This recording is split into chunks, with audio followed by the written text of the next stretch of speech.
HIV AIDS menggiurkan tapi menyengsarakan. Nah, banyak orang yang sudah tahu efek buruk dari HIV AIDS. Ada yang setengah tahu, tapi ada juga yang sama sekali belum tahu.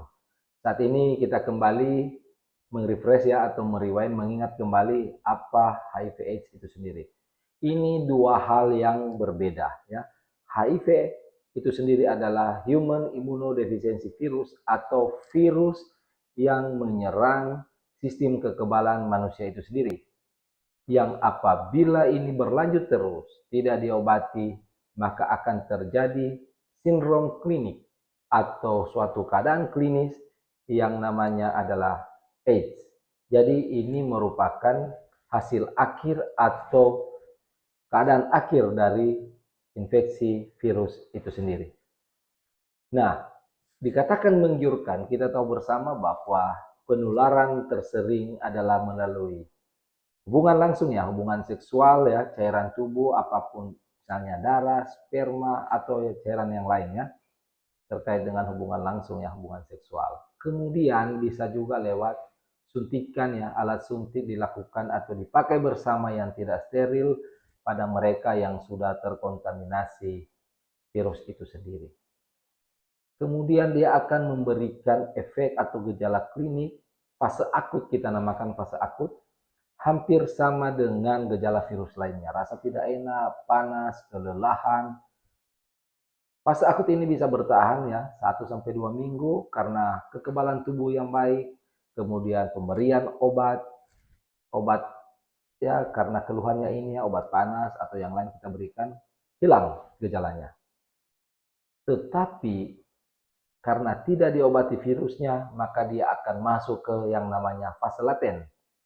Nah, fase laten ini dia makan waktu 5, 10 tahun, 15 tahun, bahkan lebih, tergantung status kekebalan tubuh kita sendiri.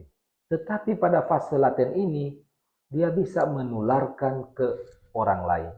Justru karena tidak ada keluhan dan kita mengabaikan, tidak melakukan pemeriksaan, padahal kita ini orang beresiko ya, melakukan hubungan seksual yang beresiko, maka bisa kemana-mana virusnya.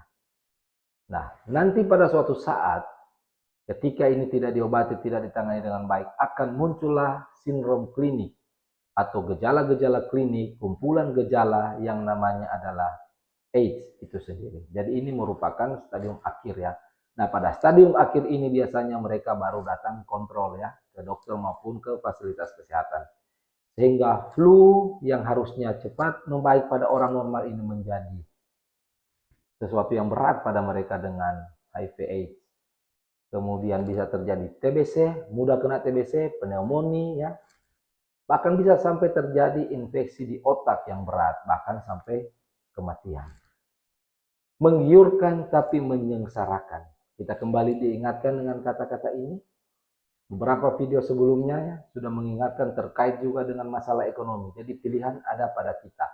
Seharusnya ini bisa seperti penyakit biasa. Apabila kita masuk pada orang yang berisiko, kita bisa meminta pemeriksaan ke fasilitas kesehatan atau ke dokter pribadi kita. Saya Dr. April Konus Lori, spesialis penyakit dalam. Tetap semangat dan salam sehat selalu.